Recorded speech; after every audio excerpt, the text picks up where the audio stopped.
Hello, my name is host Eric, and I am the host of Talking with Famous People, and I am talking today with assorted famous persons present, including host Tiffany, famous person Allie, famous person Eric INFJ, famous person Lorenz Walker, aka TPR, the pretentious, TP, TPTR, the pretentious thick rib, and of course the inimitable Megabro, along with secretive, quiet, lurking Nandi.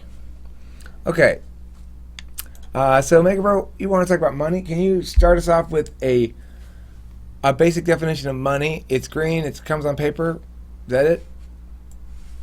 Well, the reason I'm even talking about this at all is because a lot of people who are advocating that it's necessary to have a lot of taxes to help people are doing it under the assumption that money is a resource and that by redistributing it, they're redistributing resources.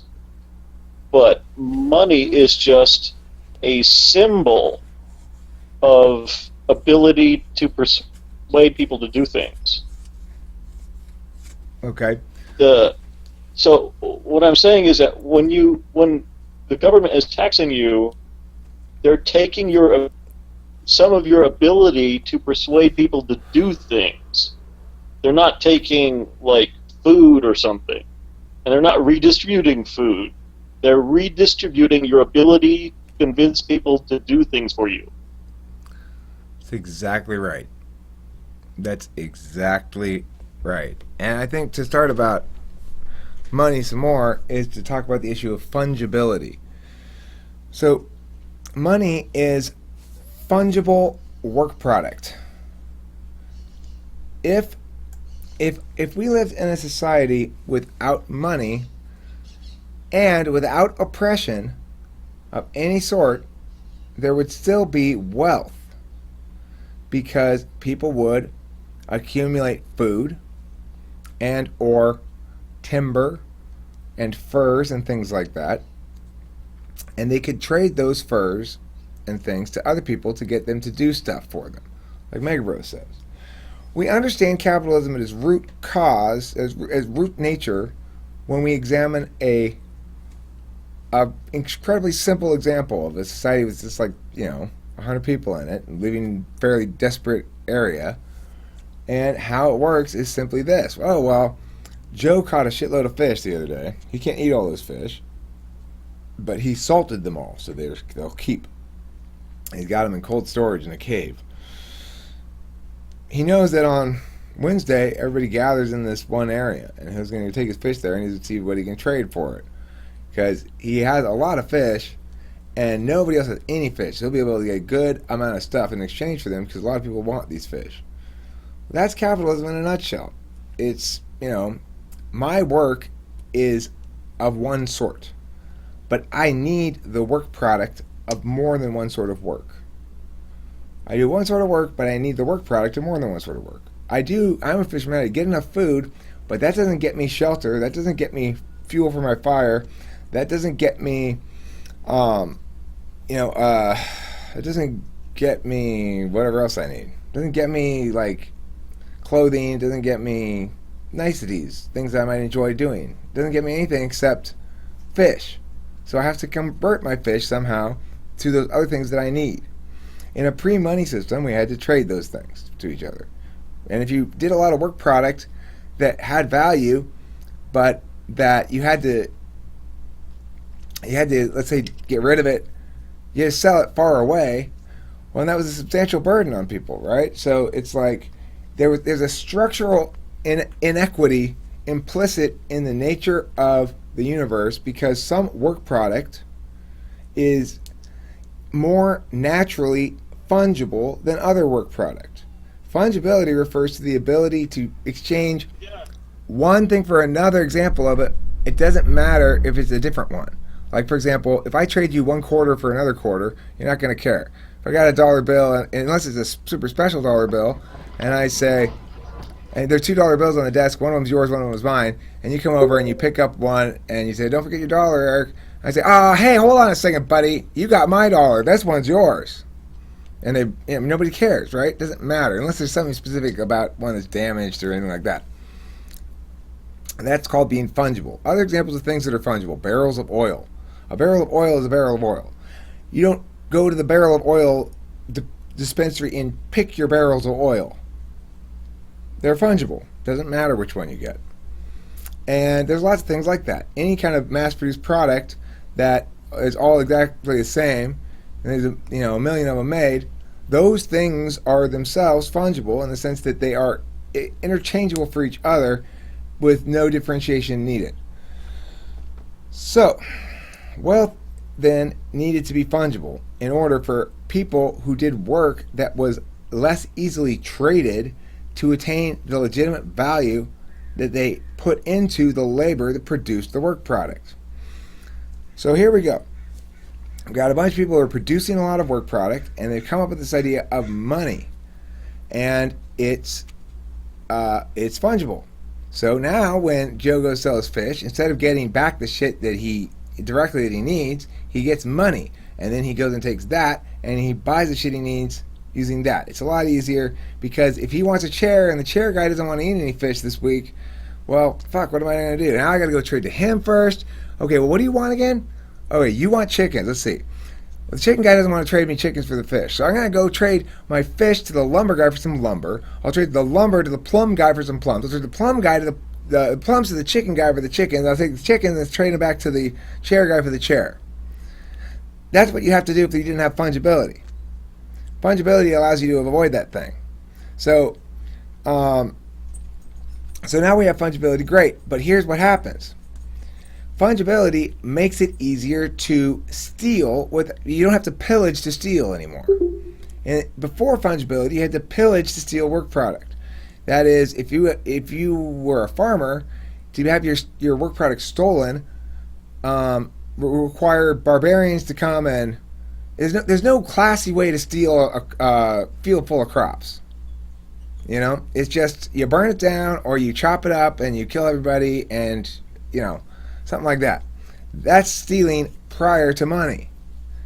Once you have money, then you have individuals who have just converted their work product into a fungible, tangible, easy to carry, easy to steal, easy to co-opt symbol of wealth. It's wealth in its fungible state. It's not exactly a symbol of wealth. It is wealth, but it's wealth in its fungible state. And the purpose of all wealth, to the extent that it's beyond what you need, if you use your work product and you eat it yourself, then the purpose of it is sustenance. All work product, the purpose of which is not sustenance, is wealth creation. Even if it may serve other purposes, at the end of the day, if it's of a value, then it's going to produce some kind of wealth. Of course, it can't be of value unless you make it accessible to other people. So the thing is, now that you have wealth in place, you have the ability of some individuals to not have to work. So most people say, okay, fantastic, now we got this fungible, great way of converting wealth into a fungible form. Let's get to work and let's make some fucking wealth, and let's make a better planet. Let's build a human civilization that's fantastic. And the big burly guy over there goes like, well, I don't want to work. I'm fucking tired of working. Okay, well, go starve then, asswipe. No. You owe me 10% of your money. Why? Well, because I'm stronger than you. And otherwise, I'll kill you and take it all. The guy goes, okay, here you go, your 10% of money. And that's how government came about. It was the people who didn't want to work and who wanted to steal from other people, and they didn't want to have to. They thought they were better than everybody, so they could just be parasites. But they're not better than everybody; they're worse than everybody.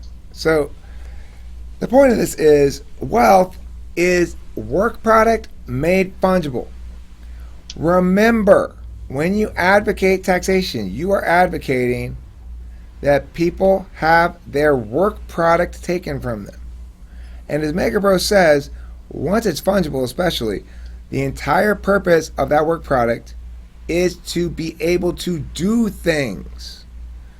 When you talk about a billionaire, people think this billionaire is sitting on a pile of $1 billion.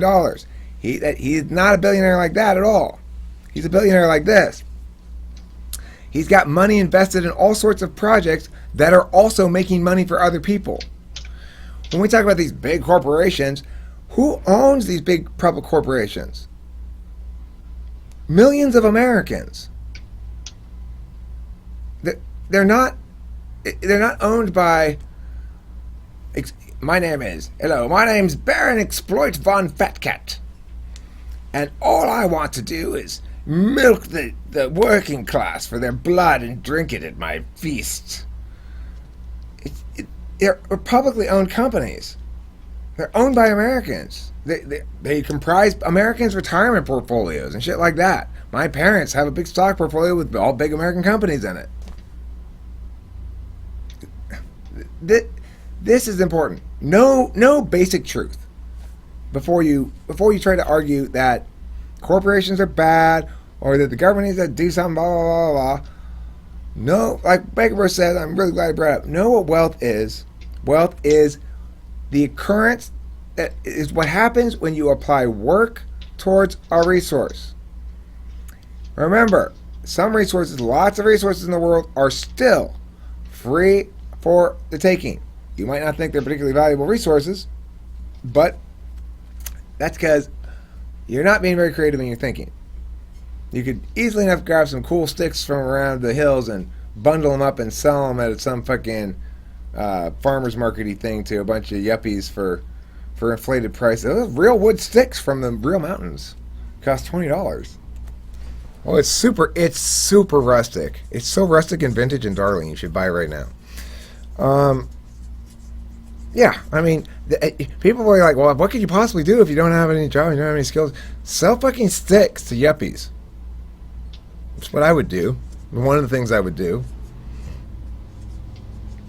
Sell them on eBay. Make a really fancy eBay listing at like the super well photographed angles of your sticks. And, authentic rustic wooden sticks. You could totally do that. You would totally sell some sticks. Who wants to sell sticks? Everybody? Let's have a stick selling party. We should have Tupperware parties, but for sticks. The reason I was bringing this up, because my point is that even well-intended redistribution of money just works out to redistribution of your ability to persuade people to do things. Correct. And so that means someone else is talking on your behalf. Right. It's your agency. It's your societal agency. They're stealing your agency and giving it to somebody else. Yeah, exactly. That's a really good way to put it, Megabro. Really, really good way to put it.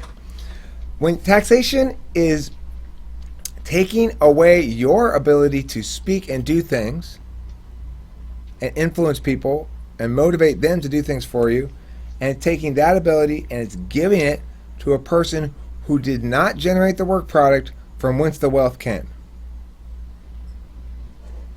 It's plunder. I think it makes more sense to, if you believed in a social program, you would choose to invest in it directly instead of someone else take it from you and decide where you want to invest it. I agree with you. I absolutely 100% agree, and I want to invest it in a billboard shaming people who favor taxation. That's my charity. Tax shamers. Dear Los Angeles driver, do you believe in that taxes are good? fuck you. Do you think that would be effective billboard? That would change people's hearts and minds. I'm convinced of it. If you really want to win people over, put a big billboard up saying "fuck you." The chat brought up the roads thing, and I was actually thinking about that. Well, it is a sticky issue. How would we frame this in the form of money as a way of persuading people? Like, you'd have to persuade people on your behalf to build roads, you know? How would that work? Well, goodbye, Nandi. Don't forget to eat plenty of cheese. Sleep, cheese eat. Okay? That's like sleepwalking, but just cheese eating. I would say that the thing with the roads is I think it needs to be localized. I know that's going to be maybe a slight drag on infrastructure efficiency. It might be. I don't know if it would or not, but I think you need to make that the burden of the communities. And see, if you do that, then you reward communities naturally for wise decision making, and those that don't make wise decisions end up sort of being either low income or sort of just crumbling, you know? Because the problem is there's a sense that nobody can fail, right? But of course, the problem is the only way the system can be healthy is if that motivational element remains fairly, evenly, and justly applied. Thank you, Nandi. I appreciate it. Okay, I think I know how people could autonomously autonomously but collectively decide how to build roads. You'd have a map of the U.S. and people would like bid some of their money for some of the roads, and when people collectively bid enough area, the road would get made. I mean, I would rather see corporations buy sections of road and maintain them, build the road and maintain it on the grounds that then they get to control all the billboard space alongside that road.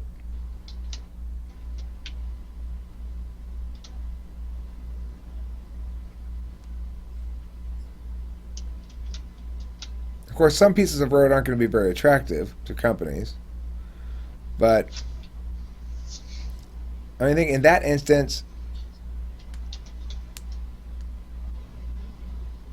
okay, well, why would they bid on it in your model, Megabro?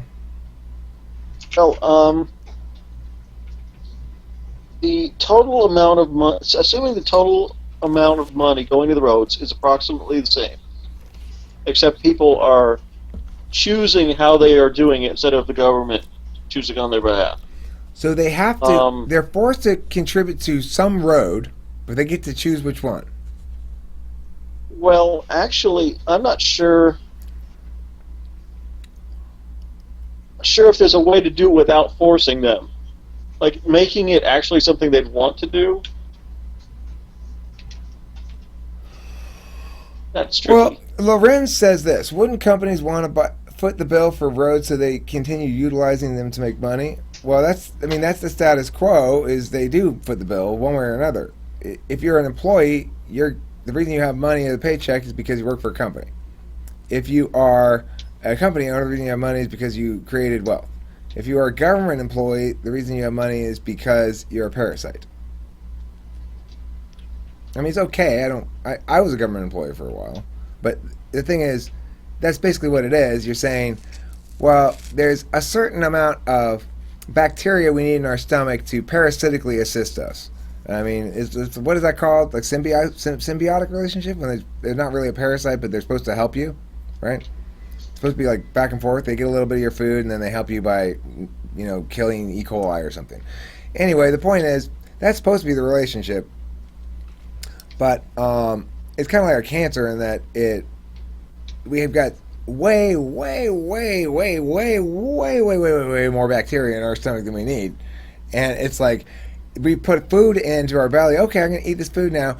And the bacteria consumes fully half of the food. before we ever get to digest it.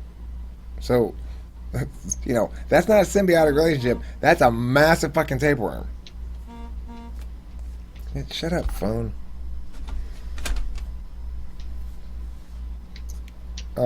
Yeah, I think if there were no taxes, then I would be okay with some sort of system like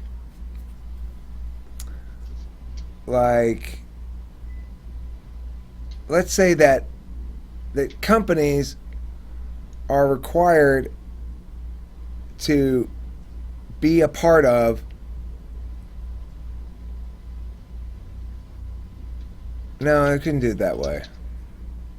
I don't know. It's a tricky one. I'd like to find a clean system, right? There's plenty of ways we could fund the road without taxing people. No doubt about it. Well, There's plenty of ways we get money to fund community things without taxing people. You see it all the time when you drive by a school and they got that big thermometer up there and it says, $100,000 at the top of the thermometer, and then it's like, it says $20,000 is where we're at now. That kind of shit. People. If individuals had to pay for their own little section of road, they wouldn't be living in urban areas so much. They'd live in cities. And then they wouldn't drive so much. Yeah, well, I like the idea of de-emphasizing roads and traffic in general, but living in LA, I can tell you, it doesn't matter. There's no way to live centrally in Los Angeles. It doesn't exist. It's so sprawling, and we do have a subway now, but nobody takes the fucking subway. Who takes the subway? It only goes a few places. It doesn't go everywhere,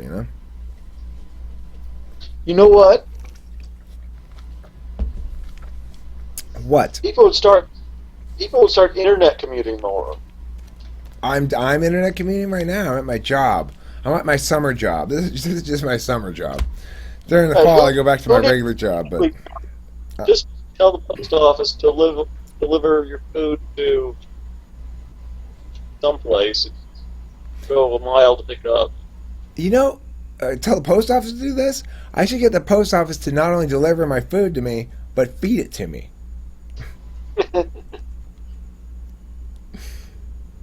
Yeah, well, like I said, I am working right now on my summer job, but I'm making way less than minimum wage. And if the federal government had their way about it, no doubt they'd shut my ass down. Why is it okay for me to work for myself for less than minimum wage, but it's not okay for me to hire somebody for less than minimum wage? I don't know.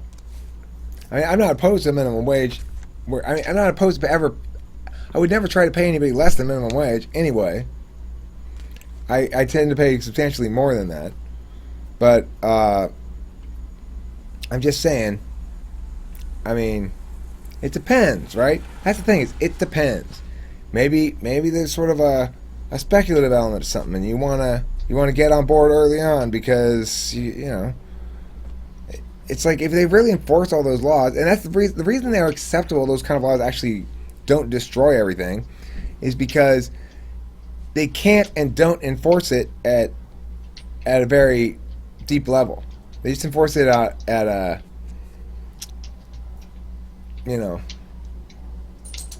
cursory employee level. So that's our little spiel on wealth and taxes and stuff like that. If you have wealth of any sort, you would probably benefit from a wealth having license. Now, if you'd like to get a wealth having license, you can visit quadrival.com and follow the instructions in quadrival.com, and then I will send you a wealth having license. Okay? Because remember, people who have wealth do it better when they're licensed. Thanks for watching, and don't forget to eat plenty of cheese.